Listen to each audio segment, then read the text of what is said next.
Hey everyone, it's Jonathan, and welcome back to the Disney Movie Marathon. This month I'm doing another mini-series, this time looking into Disney's journey into live action. We technically have touched on some of this, like in our episode on The Reluctant Dragon and films like Fantasia, or even several of the package films, which featured a melding of animation and live action. But Walt really wanted to keep pushing the boundaries of what his studio was doing, and started making real strides towards live action in the 40s, starting with today's film, Song of the South. Now, of course, I'm sure most people listening to this have heard of this film. It's kind of Disney's black sheep of the family. They barely even want to acknowledge its existence, save for its one song, Zippity-Doo-Dah, which they'll claim any day of the week. But even if you've heard of it, there's a pretty good chance you've never seen it, and that's by design. For a variety of reasons, most of which have to do with race, Disney has basically hidden this film away for decades. They kind of did away with the Disney Vault when Disney Plus came out, but it still exists for a handful of films. Mostly this one.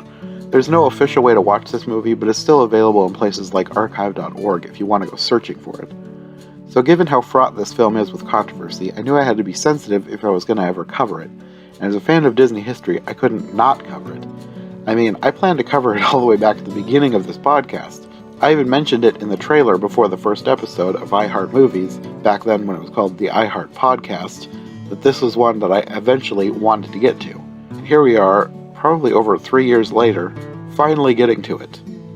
So, in order to be fair, balanced, and hopefully sensitive to the subject matter, I decided that instead of just getting one guest, I would recruit a whole panel of guests. I have a lot of friends who like movies and or Disney, so I had plenty of people I could choose from, but I wanted to make sure that each guest would have something different to say. To that end, I got together 4 guests, each with a unique perspective. Rachel Wagner, who is a film critic and Disney fan, Eli Sanza, who is a huge film history buff and specializes in Disney history, Jenna West, who works at Disneyland and is up to date on the film's presence in the parks, and Sarah North, my cousin and a big history buff who has read a lot about the time period depicted in the movie, which, contrary to popular belief, is actually post-Civil War during the Reconstruction era. Okay, I think that's all I've got for now. Let's get into this episode, which has been a long time coming, Song of the South.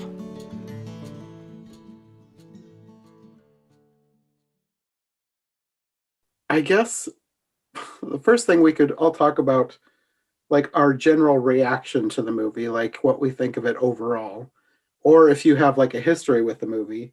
For me, the first time I watched this was 2 nights ago when I wrote my notes. So I've never seen this before. I didn't grow up with this either. Yeah. Not that it would have been that easy to grow up with. It's kind of My sort of mother hidden. remembers books, 1 or more books. I vaguely remember a book on tape at the library because I remember the animated characters. But I had no memory of this. I didn't know that this is where Zippity-Doo-Dah came from. Yeah. So I guess the reason that I picked all the people who are here today is for all different reasons. I guess we can start with Rachel. Rachel, I picked you because you're just kind of a general film critic, film fan, and I know you've talked about Song of the South before, and I thought you might have a good perspective on the movie. Well, thank you. It's always nice to be invited. I don't remember if I saw Song of the South. They did a re-release in the 80s. I think the last one was like 85, but I would have been like really 86. small. 86, yeah. So I would have been like a kindergartner if I had seen it. But I don't recall seeing it, but I saw it I reviewed it for my blog a couple of years ago, and I just was thoroughly underwhelmed. Like, yes, it has all of the offensive stuff that people don't like, and I totally get it, but it's just such a bland, boring, lame movie that I just think they should just release it and move on. It is not worth it. It is not worth all. I feel like all the controversy makes it seem like it's this special movie or worthy of some kind of discussion, but it's really not. I like James Baskett. I think he's charming. Mm-hmm. And I think that Zippity-Doo-Dah is a pretty fun song. And the animation is good for the era. It's fine. But it's just not a good movie, in my opinion. I like that he's starting with you and your underwhelmed opinion about this. Like, okay, guys, this is not worth being excited about. It's not worth it. It's just release it and move on. That's Well, my opinion. we can move on to Eli then, because I think Eli likes it a little bit better than you do. I wanted Eli on the podcast because he's kind of a film history aficionado, kind of like old Hollywood and Disney movies in particular, are kind of a specialty. So I thought he would have a good perspective. And I saw some tweets the other day when you were watching it. It seems like you actually liked it. So what's your take on Song of the South, Eli? Yeah, my take is kind of the opposite of Rachel's. I a little bit, because I sort of understand what he's saying. There are some things about it that are flawed, that make the movie flawed, and it's got problems. But I thought that it did a good job doing what it set out to do. Like. Mm-hmm. Okay, so the main thing I liked obviously was the animated segments. I thought the animated segments involving the rabbit and the fox and the bear, I thought those were really well done. Mm-hmm.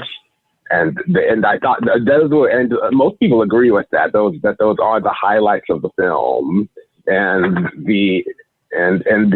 also the animation and the songs are really like some of the best that Disney has ever done, I think.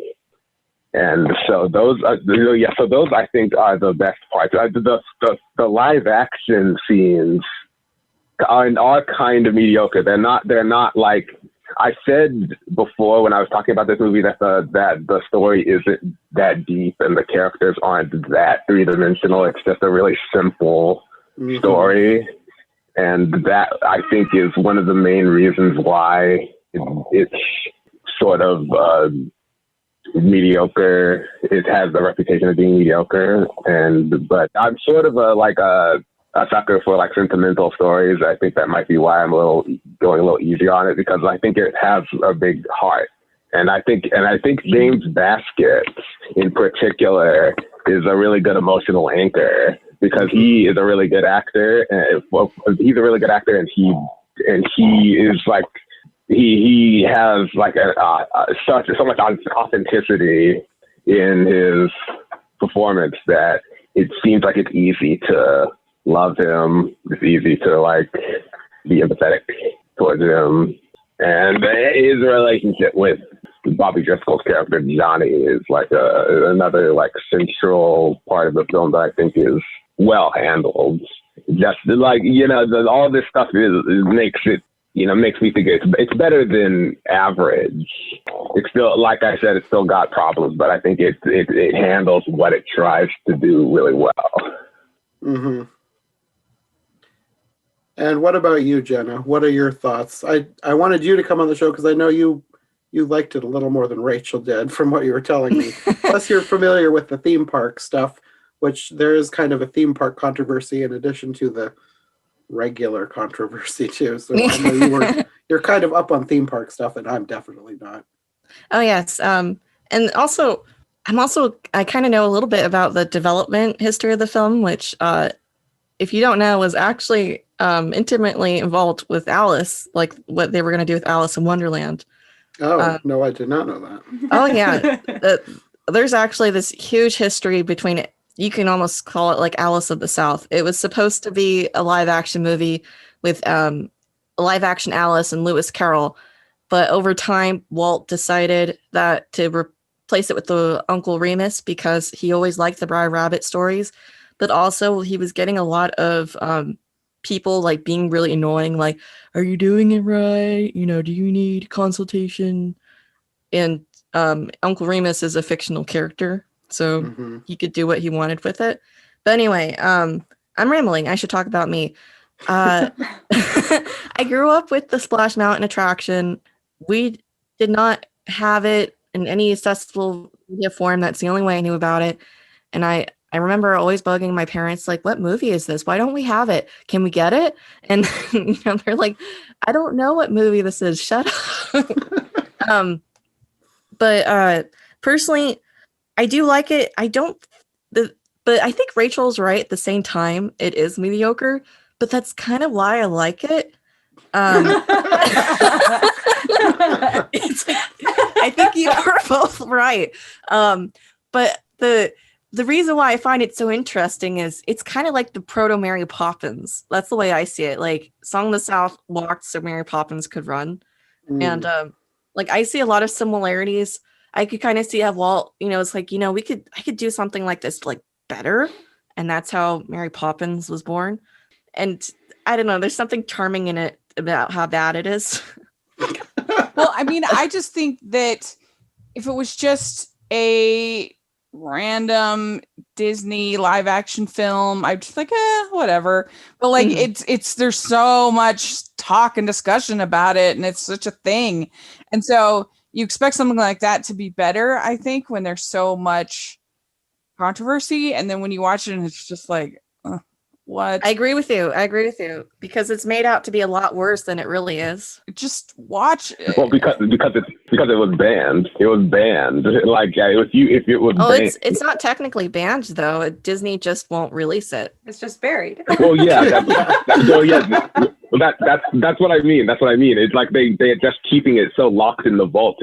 People can't help but be curious about it, which makes it seem like it's more interesting than it is.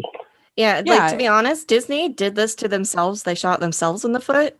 If they had just released on a home video in the 90s, people would just be like, "Oh yeah, that is kind of cringy."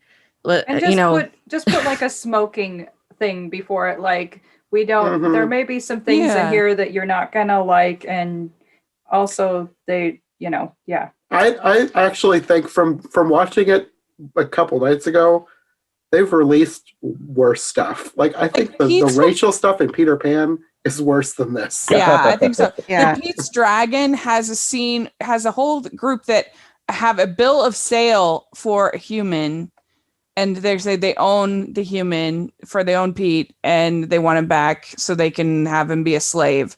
And that's played for humor too. Well, yeah, it's a barrel of laughs. And they're also going to take the dragon and they're going to make a tonic out of him, and that's the main plot of the movie. I mean, there's just so many better, more interesting live action Disney films that it's like, why aren't we talking about them? They should just release this and move on. Nobody will care 5 minutes after they see it because it's so bland. I remember none of that from Pete's Dragon. I watched it like once, thought it was kind of blah, and mainly remember that Candle on the Water song and the romance and how he finally made it back to her. So yeah, I don't remember the dragon tonic thing. They are. There's a whole song about it. We're gonna turn him into a tonic. The best part about Pete's Dragon is really Jim Dale, if you ask me. Yeah.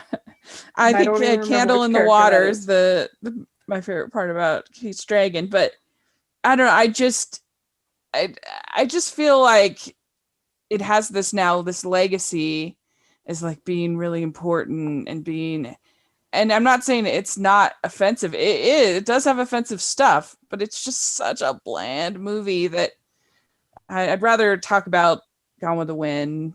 It's way more interesting. I feel like Gone with the Wind, there's more interesting discussion about whether it's you should cancel it or whether it's worth preserving. That's what I'm saying. Yeah. Well, we have one more guest that we haven't introduced. My cousin Sarah is here. Yeah, sorry. You guys are going into coffee shop intellectual mode. Like, that's how I feel about this other thing.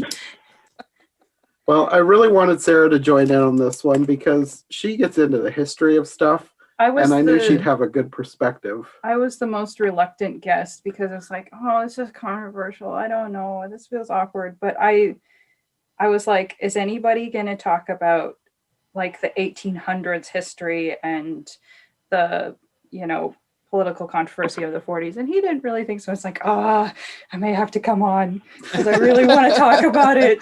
Oh, I'm glad you're coming on then because I know a little bit, but not enough to really talk about it. So I'm glad you're here. Thank you. Walt was a fan of these Uncle Remus novels. They were very popular at the time, right?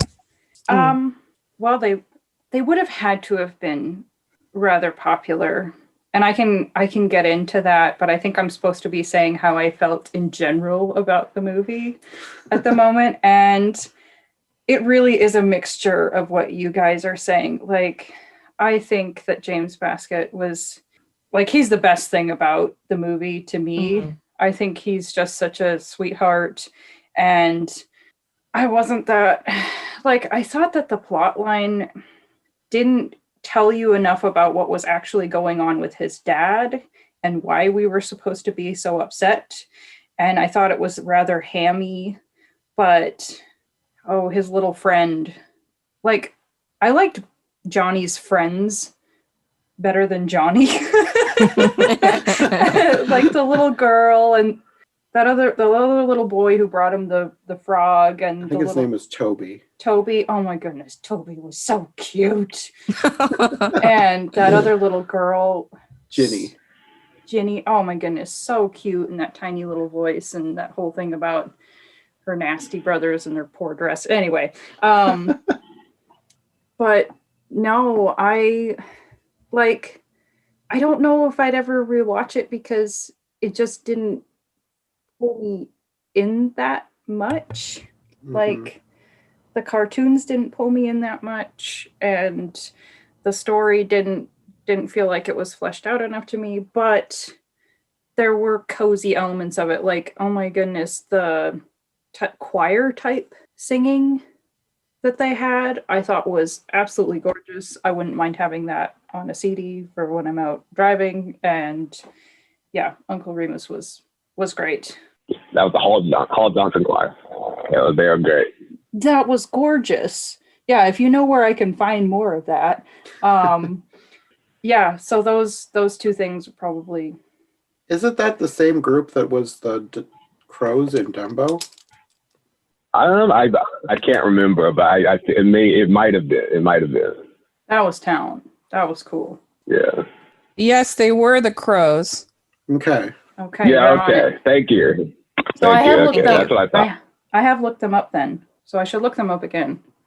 But yeah, I can keep my general comment. I'm sure we'll be discussing things in more detail in a second here. So that was kind of my general impression of, like, kind of one and done. I mean, maybe I'd go back and watch snippets of it, but yeah. I mean, from what I have read, is that Walt actually thought by showcasing these Uncle Remus books that he was actually doing something kind of progressive, that he was doing something pro telling, in his mind, he was telling the African American stories.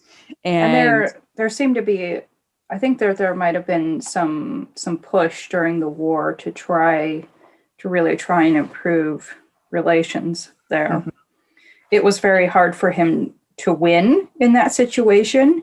He already had someone cautioning him, like you could end up with the people who hate Black people being unhappy and the people who love Black people being unhappy. And the Hayes office was like, be very clear that this, make sure that people know that this is in the 1870s, that this wasn't during slavery. And he didn't make that clear enough and got in trouble. Well, and even at the time when it was released, there was people that the NAACP and other people that came out against the film. It's not like this is a cancel culture thing. Part of the problem, well, I feel like there was more of the mood back then of today than we realize.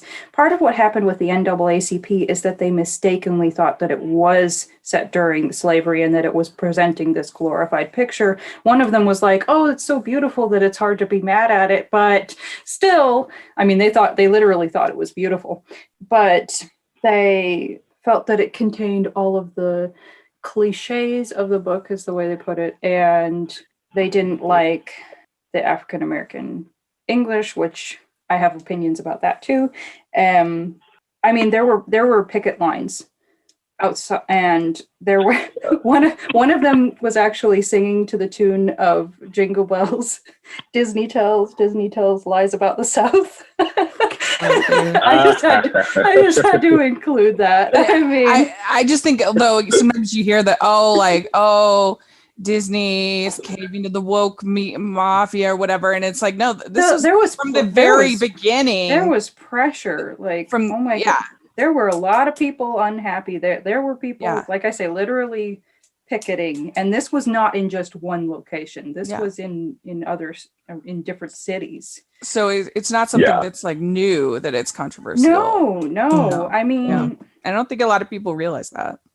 And I was a little bit surprised, even though I'm interested in this type of history, to find out just how probably on edge that they were at the time, because it's so easy to look back and think, oh, they just did whatever and said whatever and were disrespectful. But there were people who cared, and there were people who were like, don't you dare step on toes here.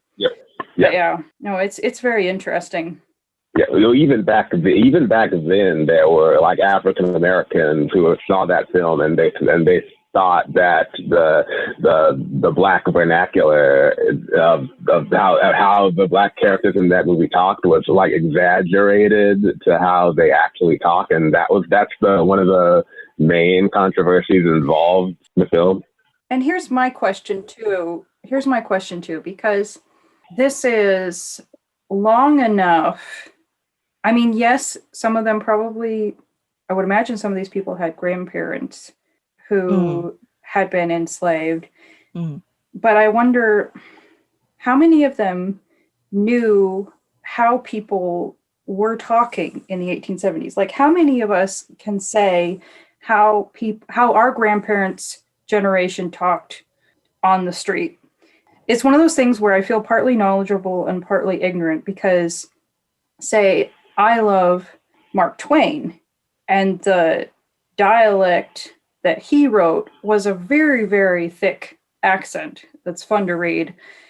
And I just question, was this worth being offended about? Like, you have people who haven't been in the country that long, and they have accents and they have vernacular, and it's like, are you unintentionally erasing part of history by being offended that this happened? I mean, it's a difficult topic, I think.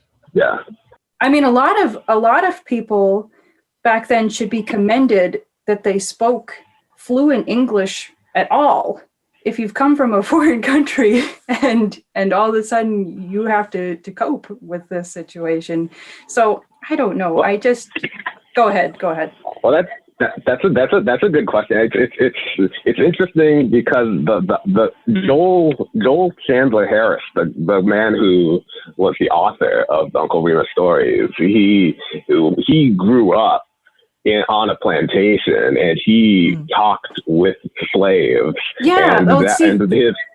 See, you're touching on what I wanted to talk about so badly, because I think unless you take the context of the author of these stories into consideration, that it's much more easy to be offended. And once you know the backstory of the author, because if you just thought, it's some random white guy, you could think, he's exaggerating.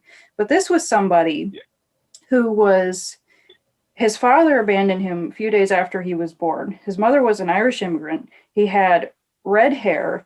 And yes, kindness was bestowed on them and they did okay, but he felt really self-conscious about being from an unwed family his whole life. And he took a job on a newspaper. Oh, let me see. I wrote down the name of it. I won't be able to find it now. He was born in 1848. Okay, so he was old enough to remember the Civil War very well, and he would have worked on a newspaper during that time on this plantation. So he was it was called The Countryman. The Countryman, right. And he is said to have spent hundreds of hours, not just but hundreds of hours in the slave quarters. And he felt like, because of his insecurities, his humbler background, that he actually was able to forge a deeper connection with those people. And when he went to write those stories, which started out as a serial and were compiled into a book in late 1880. He said that he wrote them, and I quote, to preserve in permanent shape those curious mementos of a period that will no doubt be sadly misrepresented by historians of the future. So make of that statement what you will, but obviously he cared about those people and he cared about their stories, which he was writing down, African American oral tradition, and his intentions were very, very good. So anybody who wants to look at that and say, oh, this is inappropriate or whatever, I think they need to think about the source too, and to be careful that in censoring something that they're not also erasing cultural history. Like, these are people's oral traditions. Yeah. That's actually another thing that gets me. I mean, Joel Chandler Harris did write the book that this movie is based on, but he didn't make up the stories. They were from African Americans. Actually, they have a root, like the Tar Baby story, for instance. I just recently found this out by complete coincidence because of I'm uploading episodes of a rare anime from the 70s, and they have a story that really closely mimics the Tar Baby story. So I was like, what's going on here? And I found out it actually, this Tar Baby story comes from Africa. Like, and they think that it could actually trace, like, iterations of it can trace back to potentially India and Iran. Yeah. And like Pakistan, all of these different countries, like South America of all places. Bahamas. Yeah. So he didn't come up with these stories. So you got to wonder too if these stories were also kind of traveling with Africans to different countries too, and evolving. I don't know, but that's a whole rabbit hole that you could fall down into as well. Yeah. But Joel Chandler Harris was also he was pro racial reconciliation, right? He liked the fact that slaves were being freed. And I would have to dig into that deeper, but this is definitely not somebody who was just trying to make fun of how slaves talked. Use them as a way to make money and just be flippant about it. No, this is somebody who cared.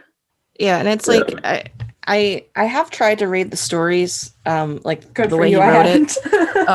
I tried. It was really hard for me, and I was like, the only way I can read this is like sounding it out myself, and I feel horrible when I do that, so I didn't read it.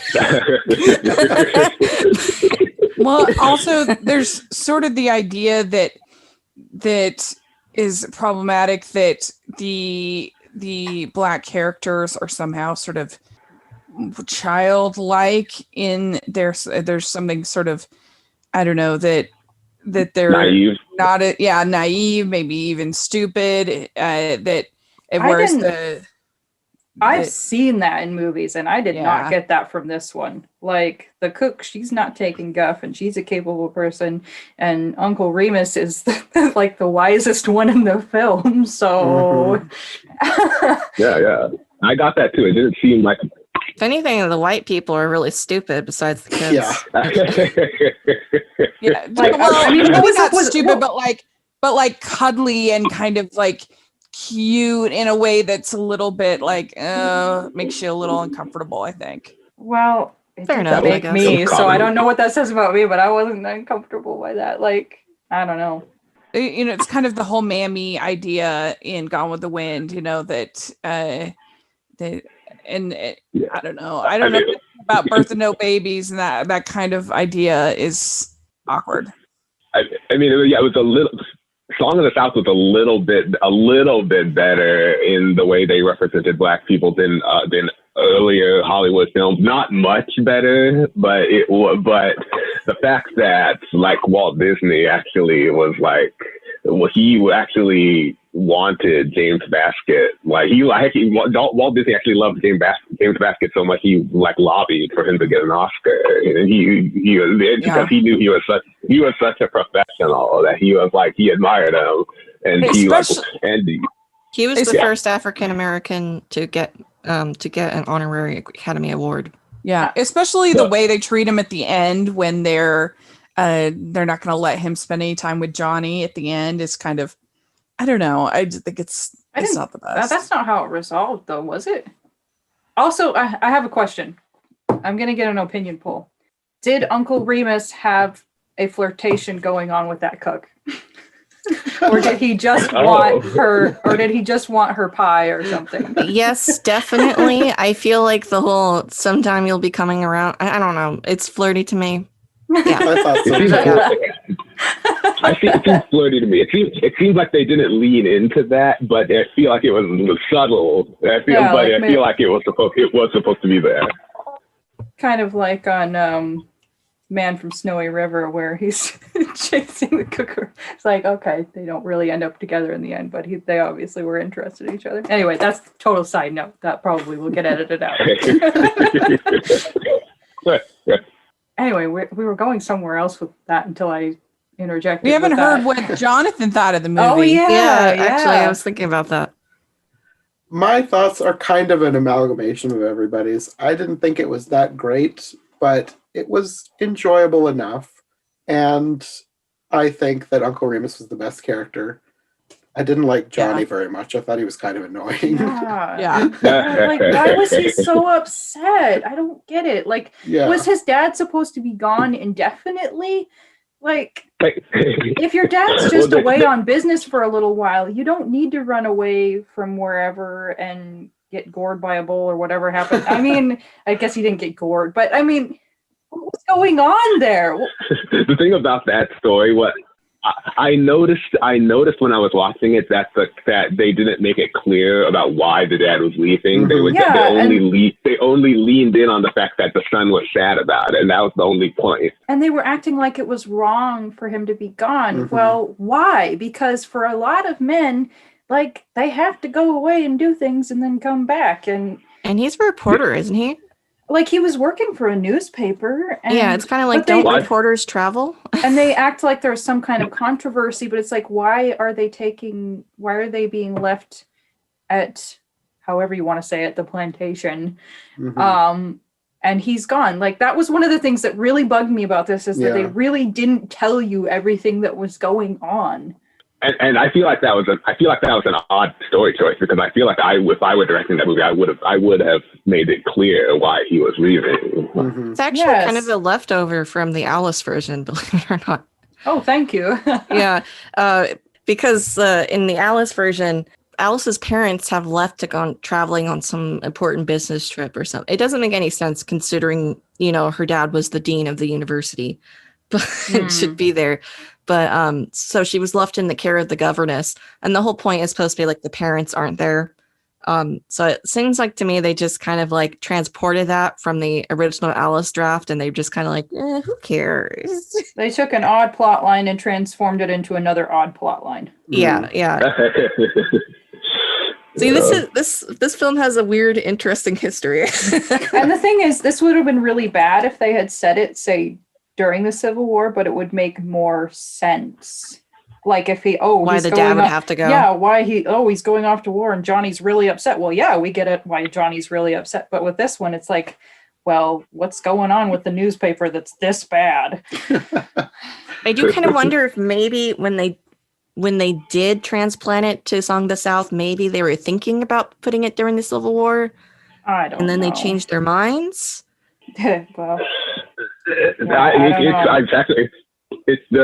movie went through so many screenplay changes. Maybe that could have been part of it, like at one point, but then they dropped it. Like, who knows?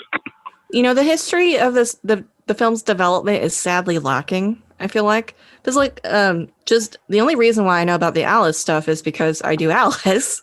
Yeah. Like, a lot of people don't know about the Alice history link with the film. So I feel like we're missing a lot of the story treatments this film went through. Mm-hmm. Yeah, that's right. I only know vague stuff about it. Like, I don't know any details. Yeah.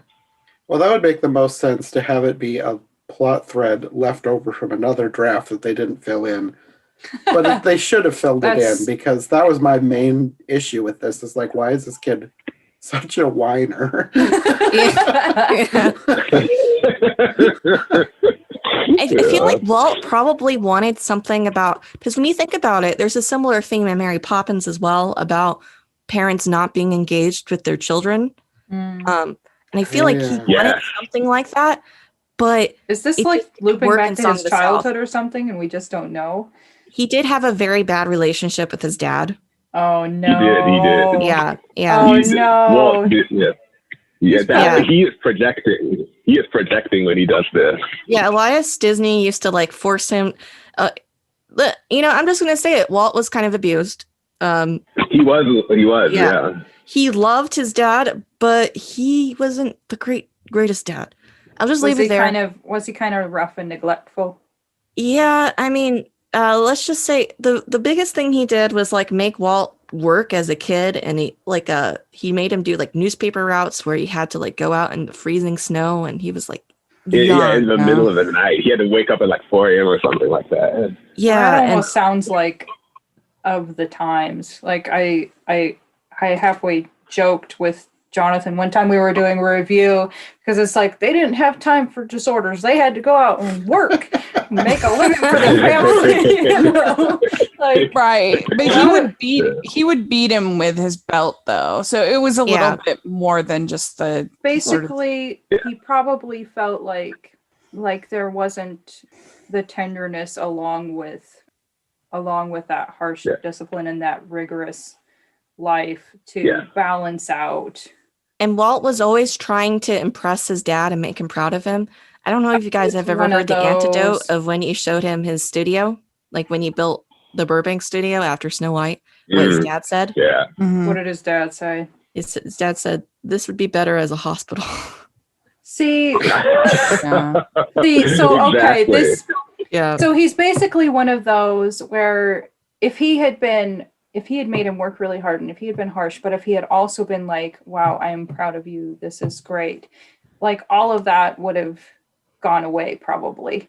But the fact that he could never please him and probably felt emotionally neglected by him, probably, from what you're saying, this would inform these plot lines. Yeah. So he's definitely he was also scarred by the fact that he kind of was somewhat responsible for killing his mother she was killed in a gas leak in the house that wasn't that his dad too, or just his mom? I thought it was both his parents. He bought them a new house and there was a gas leak. Mom, but I could be wrong about that. Yeah. So did Walt feel responsible for her death, or did he? He did. Yeah. I personally think he shouldn't have, but I get it. I think, that's human nature of like, wow, if I did this and then this happened and so it's exactly. Yeah. Well, this is cheerful. But I mean, it is instrumental to understanding why there's this plot line in the movie, right? So it was just his mother. I think his father had already died. Oh, did he die earlier? Yes. Okay. But he was still working through his stuff, probably. Yeah. But yeah, I mean, I think that Walt thought that he had these books that he thought were charming, and he thought, oh, let's tell these stories. Let's tell these African American stories. And I think, at least this is the impression that I've gotten, and that he was kind of surprised / maybe even a little hurt that the response was what it was. But really, I mean, now we can look back and be like, well, of course there was this response. These weren't his stories to tell. These weren't his. Well, but who else was going to tell them at the time? Yeah. You know? Yeah, well, that's interesting. That's interesting because, he was disappointed with the reaction to the film because he thought this was going to be, you know how Walt Disney is. You Disney fans who are historians know how Walt when he gets an idea for a movie, he's the most enthusiastic person ever. And he was like, just like with Fantasia, just like with Bambi, he thought it was going to be the greatest thing ever. And so his expectations weren't met, and it was, but like you say, it's not surprising that this is the reaction. I feel like he should have known this was a kind of a tightrope to make this kind of movie, and it was like a movie that takes place during the era of slavery. I mean, he should have known that this was not going to be easy. You know what just Yeah. occurred to me? It's like, this is during the war years. This is also close to the time that he would have had strikes and been dealing with Oh yeah. the uncertainty of the war and or the strike. So The strike that's was right. crazy. he was not having a great time, was he? And then No. during that, was it during that one of his parents died and he was in South America and he didn't get, I don't, Oh yeah, it was in that documentary. yeah, and Grupo. he didn't make it back for the funeral. Did he? Yeah. It was like difficult because of the nature of travel at the time. So yeah, he was having a great time, wasn't he, guys? The 1940s were a really tough decade for him. There was a lot of bad stuff was happening, and like it was like that was sort of the decade when Walt started becoming less involved in the production of animated movies, because, like, you know, how in the 1950s he started doing his television show and this theme park and live action movies more often. It was like that was because he was like turned off by animation in the 40s, because there was so much bad stuff happening in the 40s. It just became associated. Yeah, and he had the strikes, which were very devastating to him. I'm not saying they weren't deserved, but they were devastating to him because he saw himself as building this kind of quasi family. Yeah. So the fact that his family would strike against him, and they probably had every right to strike, but to him, in his perspective, it was very devastating.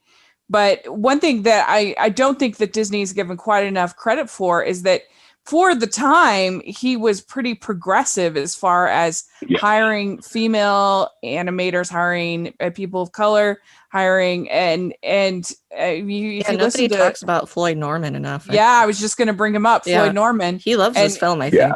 Mm-hmm. He will defend Walt Disney that he was a really great boss and that he was a great person to work for. Who's Floyd Norman? Floyd Norman is an animator that worked for Disney, still alive and really charming. I saw him at FanX a while back, and I got a picture with him at D23. He's really great, and he has a blog where I don't know if he's still writing in it, but he had a blog for a long time, and he has just been a rigorous defender of Walt Disney. He was the first African American artist at the studio. Yes. And I think that's telling when somebody works for you and says, I mean, not if you're Bobby Driscoll, like there are more than one opinion, but the fact that, well, and the little boy who played Toby, he grew up and he moved on from, that might have been the only movie that he did, but he thought highly of Walt, I believe, too. Like almost everyone who worked with Walt Disney personally said that he was great. Like that's the thing. Like, and that's telling, like, because there's a lot of room for grievance there. Mm-hmm. Yeah, I mean, Floyd said something to the effect of that he never saw anything that he didn't feel like was deserved, that somebody that is, as far as, well, you know, boss, and, you know, that he would chew people out, but that there was never anything that he felt like was undeserved or crossing the line. Crossing the line, yeah, exactly. And there's a difference between being totally verbally abusive and being like, hey, this is not okay. And I don't know. I wasn't there, but I believe you. So. Well, Walt Disney was a perfectionist. That was the thing. It was like he was such a perfectionist that he, like, if everyone wasn't giving it 100%, then he got frustrated, but he never took it out on anyone in particular. Wasn't he known for, like, being silent and people would be scared? He was like, probably like, oh no, he doesn't like it. Especially Pinocchio, that one was redone, which it makes sense because that's your second movie. It's everyone's going to have their eye on it. With another negligent father figure.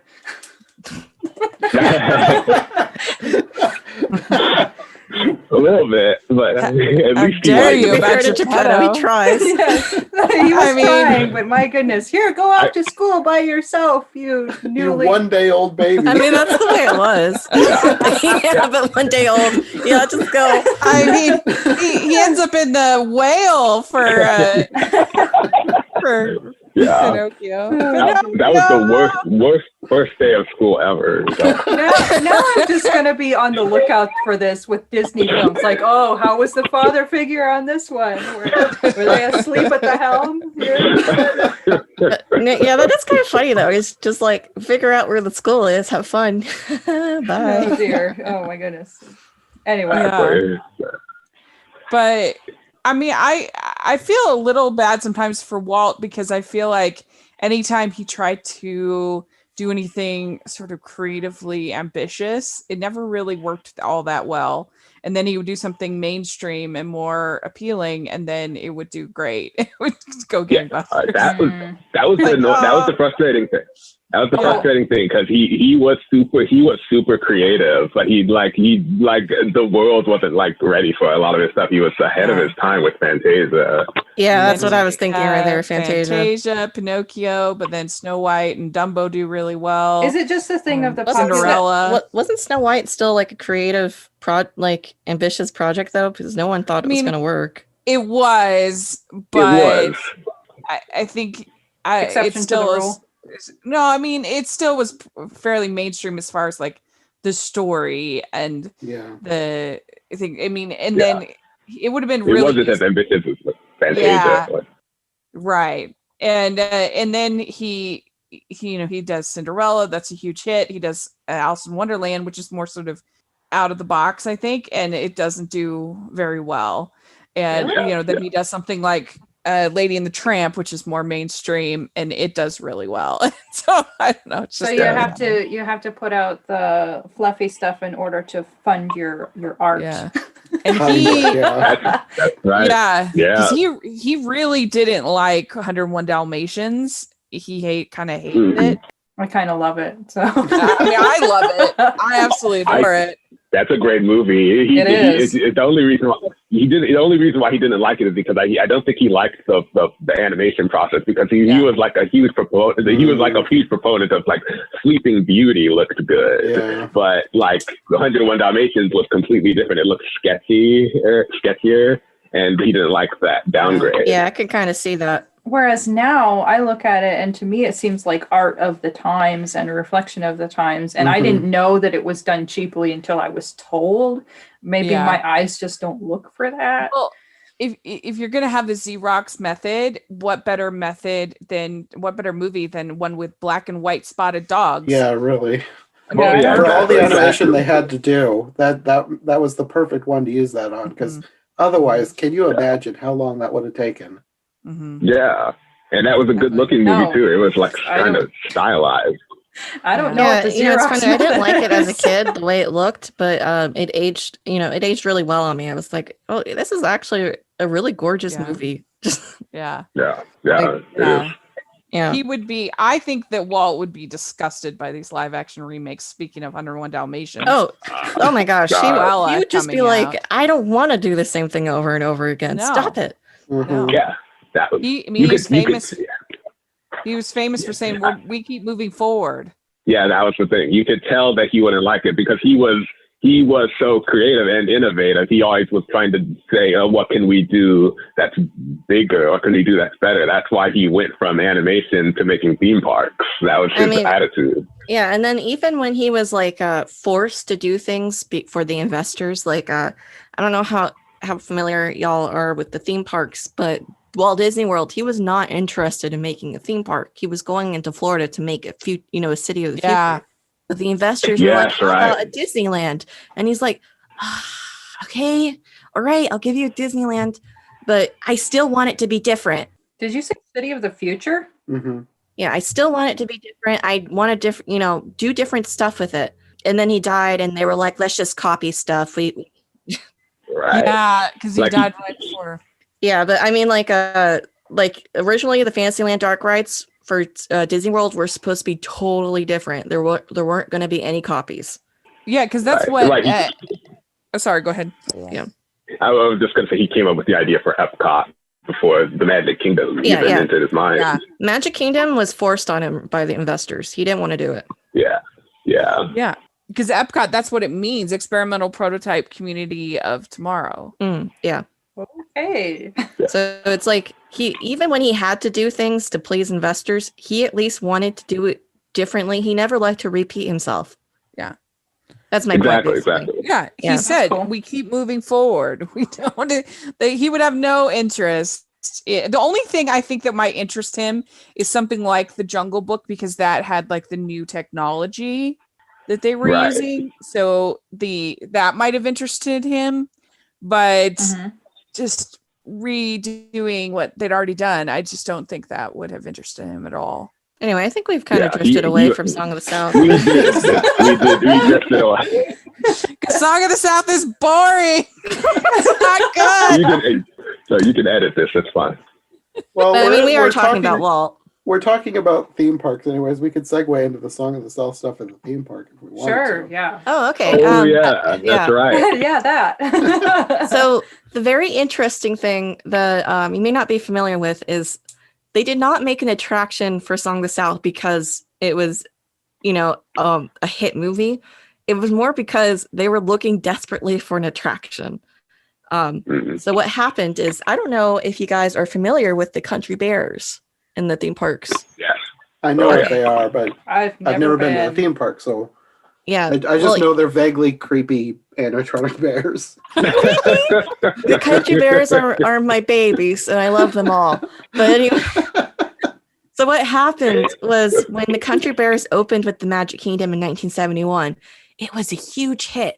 It's like a tiny little theater there, so they would have like full houses all the time with huge lines. Everybody wanted to see the bears. So when they brought it over to Disneyland, they thought we have to be prepared for these huge crowds. So they made it 2 theaters, and they gave the bears their own theme park land called Bear Country, and that was 1972. The thing is, Disneyland is local, so after everybody saw it, they were kind of like, we don't need to see it again. It's just the same show. And it died. Nobody went there. Yeah. And Right. yeah, so what was going on was also at the time, audio animatronic shows after that were getting less popular. In 1974, they had a Tomorrowland animatronic show called America Sings for the Bicentennial of America, which had the most animatronics ever. And then that quickly died because nobody wanted to see that. And I'm sorry for America Sings fans. I know there's so many of you. Anyway, so what happened was they were trying desperately to utilize this land in Disneyland that nobody was going to. So Song of the South had a successful, mildly successful re-release in 1980. In 1983, Tony Baxter thought, hey, we're trying to think of a ride. Someone suggested a log fume. Hey, that could go really well with Song of the South. So that's how it happened. It's because the country bears, they messed up the country bears. Well, that's interesting to me because I thought that Splash Mountain was all the way from the very beginning, like it was one of Walt's original rides. Oh no, I didn't it was realize that added it in was 1989. Yeah, So which it's is so it's strange. relatively new. It is relatively new. That's what's so weird because they'd already stopped releasing the movie. It was already kind of on the outs. And that's so what's for so them, fascinating about yeah, it. it's so. Michael Eisner came on in 84, and he didn't really like this movie, but they went along with it because I have to guess the concept. I don't know. Maybe I should have consulted a real Splash expert. He didn't really like the movie though, and he was the one who was kind of he's credited for suppressing the movie. The movie did have one more re-release in 86, supposedly to promote Splash Mountain, but from what I understand though, the ride was already being made, before he came on as CEO. And I guess he was also the one who gave it the name Splash Mountain because he didn't like Zippity Doo-Dah River Run. Well, it does roll off the tongue better. Well, what's weird is he was like, it could promote our movie Splash, which is a hit. And oh my God. What do you think of the major mountains? Where do you rank Splash? I think you've got Space, Thunder Mountain Railroad. You have Splash Mountain. I think Splash is actually the best one, but I'm not that big of a fan of space in the first place because I think it's a little overrated. The Disney park fans are going to kill me, but I'm kind of like, you're being fooled. Fans are blowing in your face in the dark. You're being fooled. You're not like that. The thing about Space Mountain is that it hurts my neck. I'm too old for it, I guess. now. Which one have you been on? In Disneyland. Okay. It whips man, you don't around like- so don't much. like And Disney World. Matterhorn is even worse. Space Mountain is Disney World's Matterhorn. They don't have Matterhorn Rachel, here. What? Rachel, have you ever been on Splash Mountain? I have been on Splash Mountain. Splash Mountain is pretty fun. I don't like drops all that much, but it's just one, so it's fun. It's nice and long, so if you're tired, you can go, and it's like a 12-minute ride. Here's my question. Go ahead. How desperate were they that they picked this film as the theme of this ride? Like, how many people even knew about it? I think one thing to understand is that Disney Imagineers are the biggest Disney nerds you will ever meet. Oh, so they're They like, are I know all so about this, so nerdy. this is relevant. Well, I mean, to be fair to them, it had a successful re-release in 1980 for like the 100th anniversary of the Harris book, I think. Okay. Yeah. Okay. So, I mean, there's actually kind of an interesting progression there because Disneyland Splash Mountain opened in 1989. At that time, when they opened the ride, they assumed that you knew this movie. So, like, when you go into the attraction, you start by the fireplace where Uncle Remus tells his stories, and you're supposed to realize, Uncle Remus is telling us a story, and there's dialogue plaques throughout the queue where he's like telling more and more of the story. Yeah, nobody knows what those are anymore. This also seems like, okay, so they're nerds, but this also seems naive or something to me because this film that incited picketers in the 1940s, they're like, oh yeah, let's make a ride out of that now. Tell that to the people who re-released it in the 80s. It's like, my guess is nobody really cared in the 80s about it. I don't know. What happened in the 80s, man? I don't know. Besides, well, I mean, it was the dark time for Disney animation. So they were just trying to figure out something to do with something. I don't know. Until Little Mermaid came out, it was. I mean, I loved Great Mouse Detective, but it wasn't until Great Mouse Detective. Oh my goodness, that bat was so scary. Great Mouse Detective is the real start of the Disney Renaissance. I don't know what other film aside from maybe Robin Hood, because that's like a little bit of a folksy vibe. I don't know what other property at that time. What else you would? Because that's the thing, maybe, like Song of the South fit perfectly with the theming of the land with the country bears. All they had to do was okay. Yeah, I'm sorry, I didn't make that clear. They were being frugal. Well, I mean, they wanted to keep the country bears. They were just trying to find a way to bring people there. Do they have a Robin Hood attraction? No, they should, but because no, that could have been really cool. Yeah, because Disney hates Robin Hood. Yeah.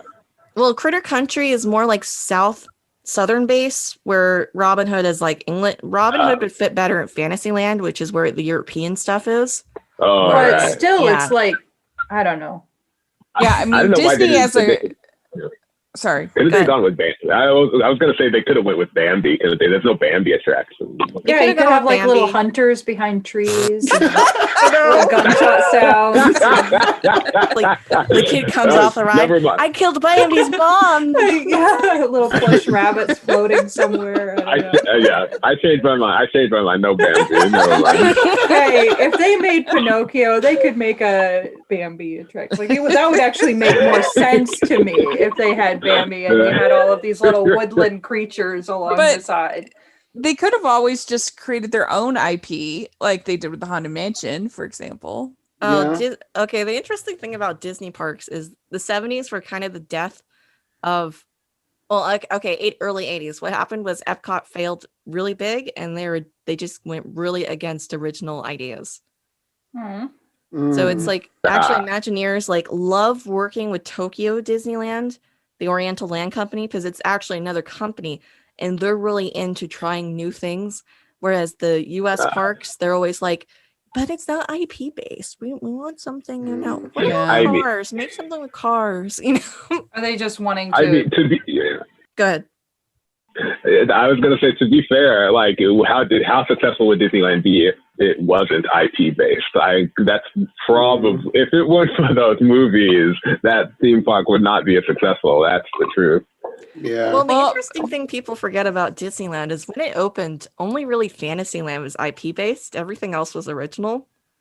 Yeah, because you Oh, had like yeah. It's a Small World. You had, I mean, there were a bunch of rides that were unique, the not IP based. But yeah, I mean, it's an interesting Yeah. choice. They could have just done, oh yeah, I don't know, the Fun Log Bloom ride.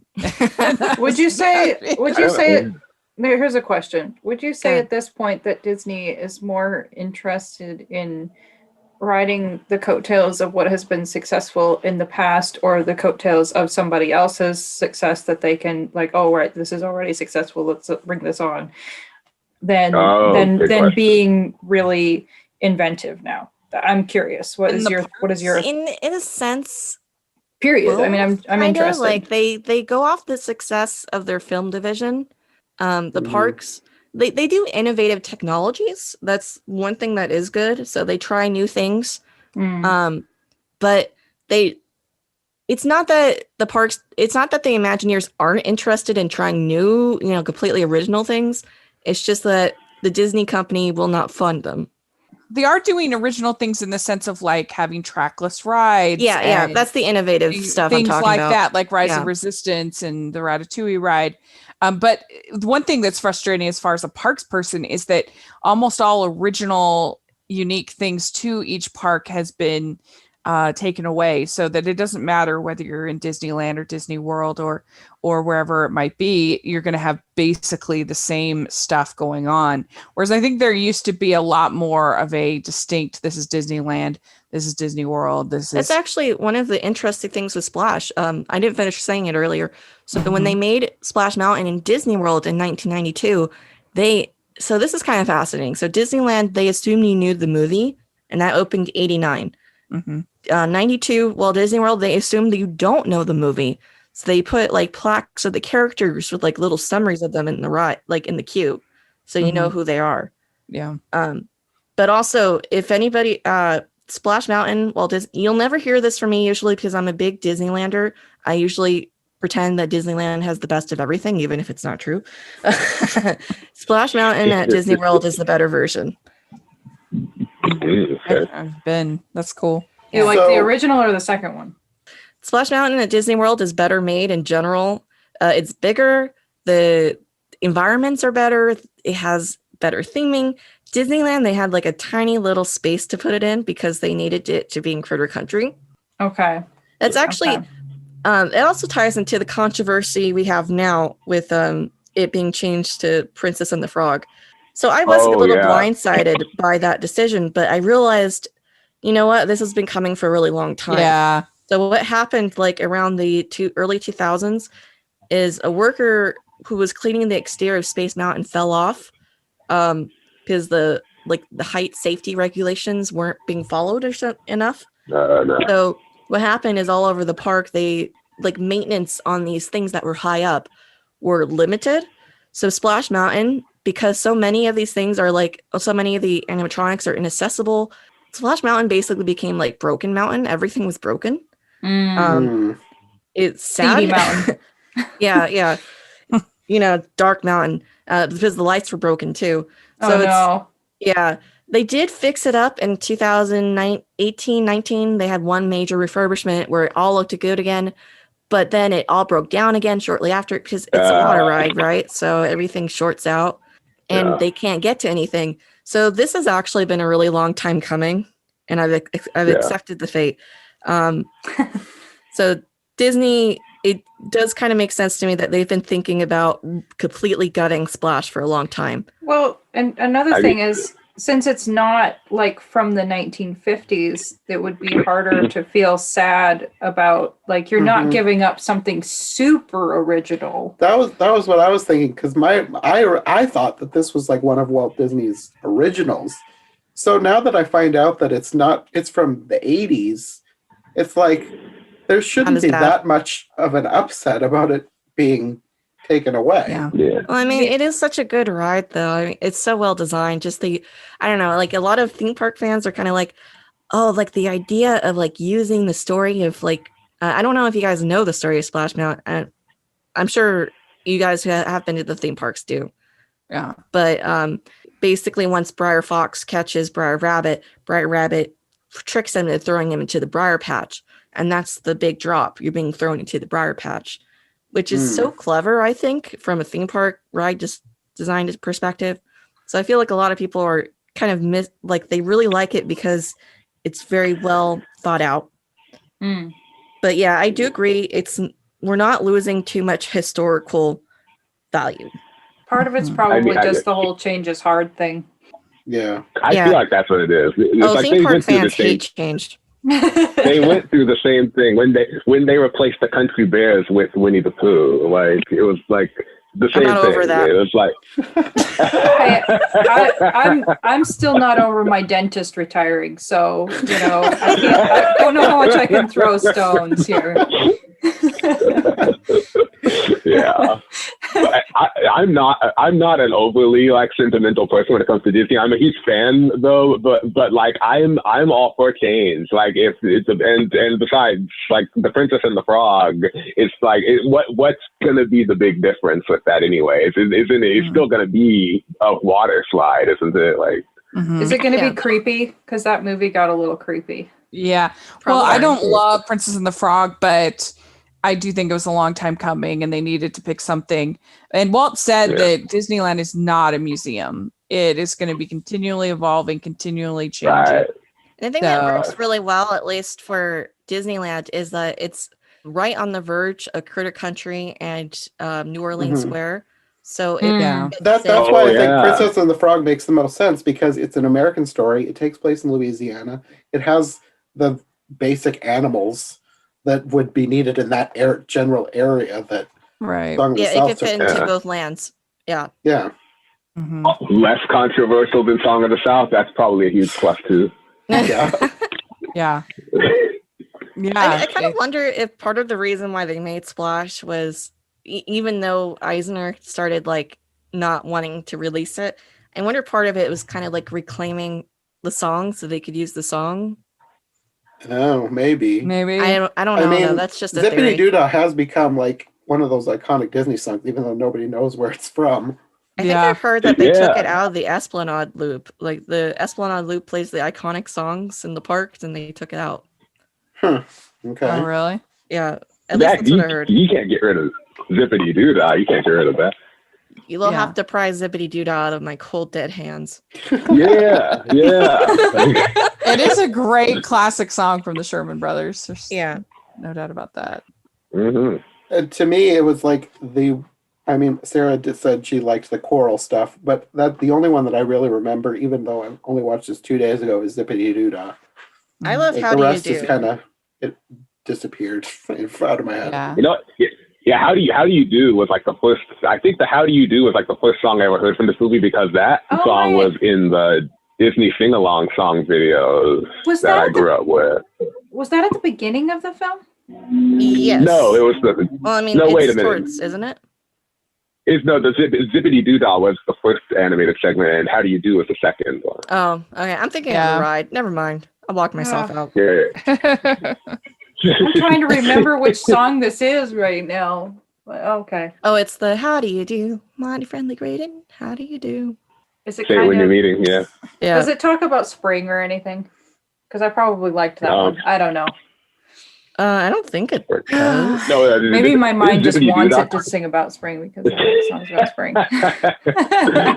Song of the South fans are listening to this in rage. Oh, they're cringing. Yeah, all 5 of them. Everybody else is going to be like, what do they have to say about? How do they know? How can they get the spring song mixed up?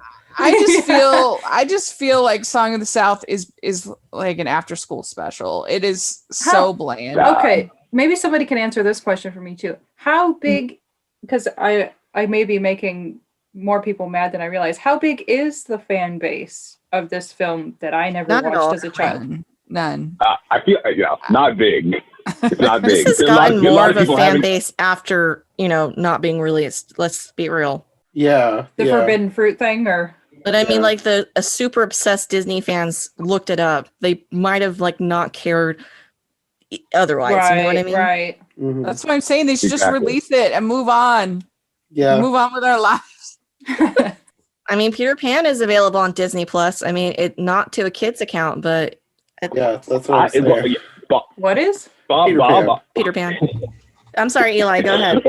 Well, Bob Iger talked about this movie, and he said that it's so.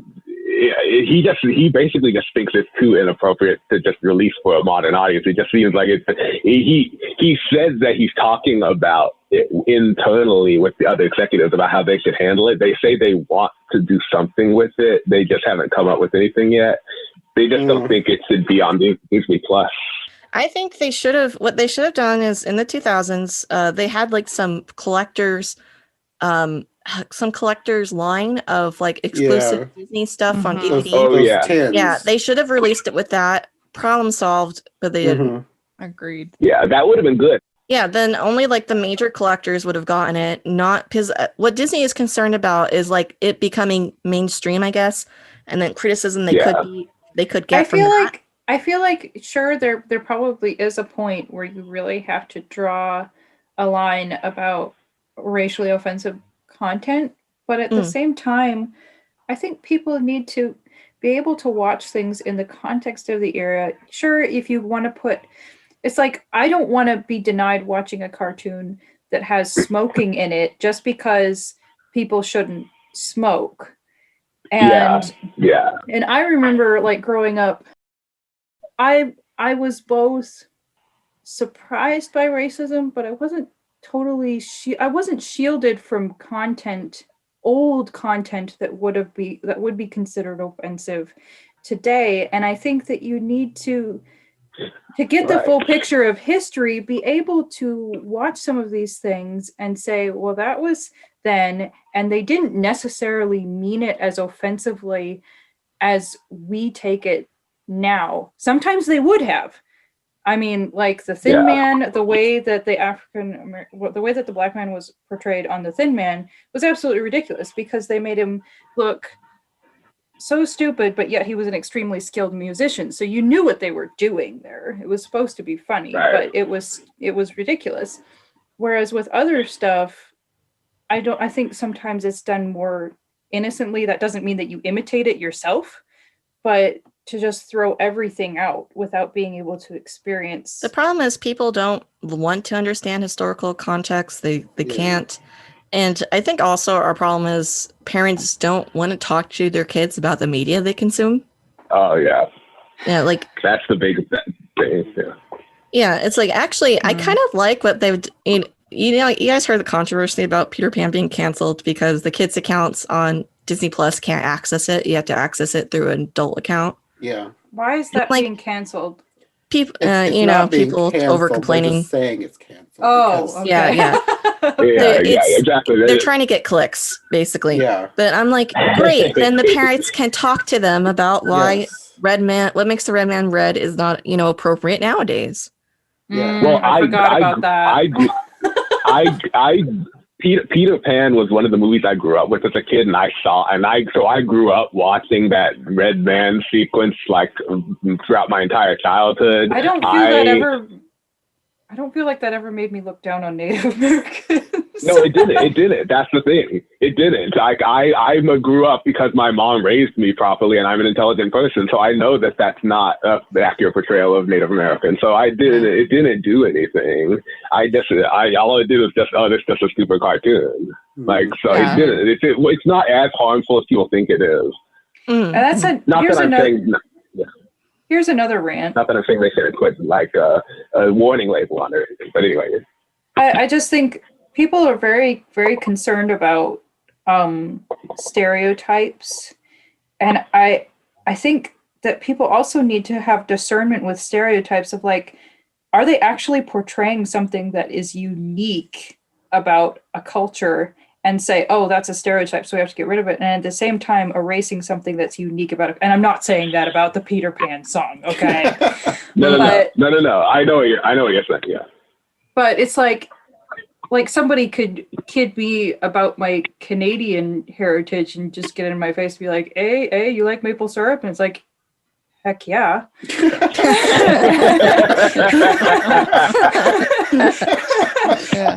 And I like apple pie and snowdrifts too.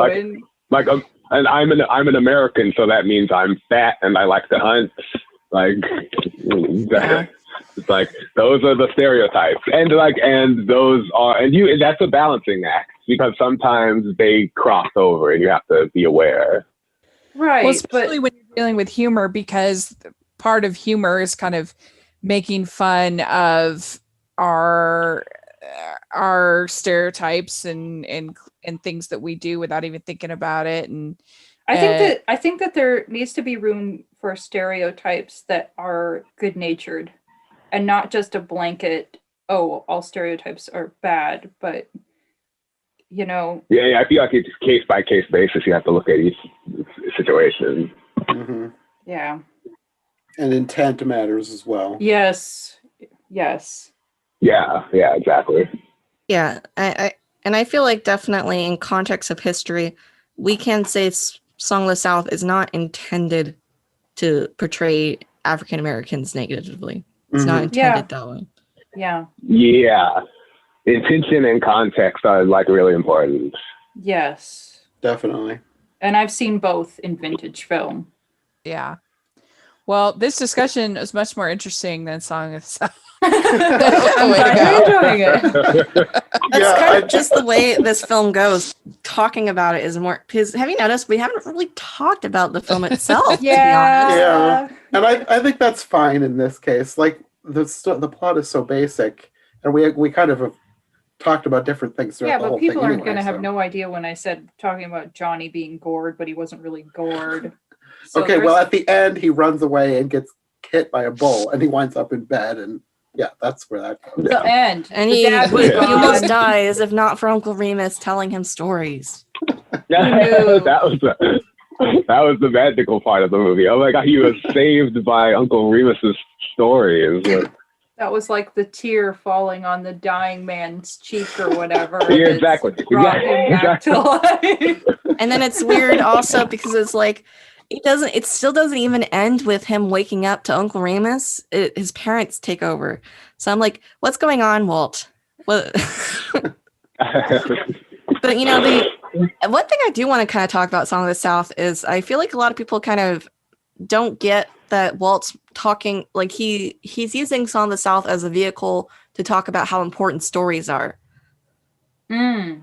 I mean, well, yeah. Point. I mean, if you don't focus on the controversial parts of the film and just only focus on what his intention was, then yeah, you start getting blinded. Like how the stories taught wisdom and gave him strength and meaning, and when that was taken away, it basically screwed everything up. Is that like a loop? Is that like him saying the fact that I tell stories is important? Is that what you're saying? Or I think so. Well, I mean, I think to Walt, stories meant a lot. And going along with me, maybe using this film to project about his parental issues, like not getting his dad to be proud of where he was in life. I feel like he could be making the point here that just because he works on stories doesn't mean they're any less important than anything else. That stories influence who we are as people. And also going back to like Alice again, the story's origin from Alice, that's actually the point of the original Alice books as well, the importance of stories and sharing them. So it's kind of like, I feel like that was his point with the movie, not really necessarily anything else. I hadn't thought of that at all. Like Uncle Remus at one point says something like, and it's been a while since I watched it, but something like, if stories are so like pointless, then why do they do so much good? Something like that. I forget now. Yeah, I remember that. He said something like that. It was good lines. Do you think it was a good line? Do you think he felt a little bit insecure about his career? Like, oh man, people think I'm just wasting my time telling silly stories. Or maybe about his dad, maybe feeling like his dad thought that he was wasting his time. His dad definitely thought he was wasting his time. So, See, yeah, I think so. that's also human nature to be like, but hey, what I care about is valuable, and here's why. And maybe he felt like he couldn't say that to his dad, but he could express it in other ways. And I don't think know. that's also kind of why later in life he ended up branching out of just storytelling. To what? Oh, to theme parks, theme parks are storytelling, but like the city thing, for instance, and also like, It's a Small World was a really big project about like the idea of world peace in general, not just about ride. Yeah. Well, yeah, the thing about the storytelling and the theme parks that making movies and making theme parks that are similar is that it seems like he always consistently wanted to put the audience through like a really memorable experience, and he wanted to put them through something. Like he wanted to, like, even when he was making Fantasia, and he wanted surround sound and smell of it and in 3D, and like he is super ambitious about that, and that was very Disneyland like when he thought like that back then, and I feel like that's his main thing even throughout his career, is just consistently he just wants to give people an experience. He also wanted to like inspire people. You can look at the way like New Tomorrowland in 1967, he died before then, but he was a part of like developing it. It was supposed to inspire people. Basically, all of Disneyland is really supposed to inspire people for a better future while honoring the past. Yeah, right. This is off topic and continuing on our rabbit trail here, but how do you think that Walt would feel about the Disney empire now? Conflicted. Oh. Yeah, I think he would. I think that he would. I think that he would be excited, about parts of it, but he would be frustrated by the blandness by a lot of it. I feel like he would be really interested in like CGI, maybe more immersive cinema that we're getting to. I feel like he would love VR, which really frustrated me when the Disney company said they weren't going to go into VR really. Because he would have been all over that. Well, like something, can you imagine what he would think about Cruella? He would die again. Oh yeah, he would hate the remakes. Yeah. He hated the original. So. Yeah. You could if you study the history of Walt Disney, you can just sort of tell what he would like. You could tell he would like Pixar. You could tell he would like virtual reality. He would be a fan of like anything progressive. Anything progressive, exactly. And I feel like he would be annoyed at the Disney company in general for like stagnating and not really going beyond entertainment. I think he would love Zootopia. I think Zootopia is totally. Oh, I think he would love Zootopia because it's able to tell like a message with storytelling. Yeah. He would have loved it. Basically, they lost their visionary and now they're trying to work with, come up with their own ideas and work with what they have, sounds like. And another thing that Walt Disney would have loved, because he talked about wanting to do this, but he never lived to see it accomplished, was that the fact that they release a Disney animated movie every single year. That was something he always wanted, and he would have liked that they did. He would have liked that they do that now. And I think he would have loved streaming. And I actually think he would have been a big fan of the Marvel Cinematic Universe. I feel like him and Kevin Feige are of sort of the same cloth. I kind of agree, yeah. I never really thought about that, but I think you're right. Yeah. I think so. I'm not too familiar with Marvel, but I could see him like, I did watch WandaVision though, and I could see him liking something that. Yeah. Well, I hate to break things up, but I have to go. It has been so much fun to talk with all of you. Nice to meet you guys. This was really great. You're a busy podcaster. I should have known you had to leave. Well, it has been an hour and a half. So. Yeah. Well, do you want to let people know where they can find you, Rachel? Yes. You can find me at Rachel's Reviews, all over social media, iTunes, YouTube, and on Rotten Tomatoes. So check that out, and also at the Hallmarkies podcast. And Eli? Yeah, you can find me. I'm mostly hanging out on Twitter at eJunkie2014, but I also have a blog, Entertainment Junkie blog. And if you visit me on Twitter, then I'll send you the link to that. And that's where I talk about the entertainment industry, films, movies, TV shows, video games, all that. And Jenna? My stuff is all Alice in Wonderland. You can find me on Phantomwise on YouTube, and then I'm part of the Curiouser Archive on YouTube. I do have, if you're interested in stories and old anime, I am uploading one on another channel called Love Gift of a Fairy Tale. Okay. And Sarah doesn't really do much You can for social find me. media. You can find me if you really try, but it might be hard. I'm in the Midwest. I'm in the Midwest. Good luck.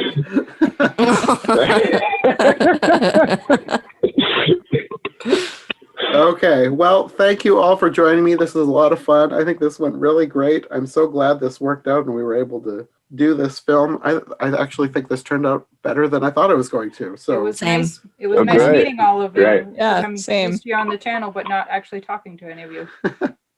Yeah. Yeah, it was finally nice to talk. I've heard about you guys before. Yeah, it was fun. I never talked to Sarah before, and I've never talked to, I don't remember what's your name? Jenna. Jenna. I never talked to Jenna before either, so it was nice meeting you too. yeah, I'm glad we were all able to get together and do this. This is a lot of fun. All right. We'll talk to you all later. Bye. Okay, have a good rest of the day.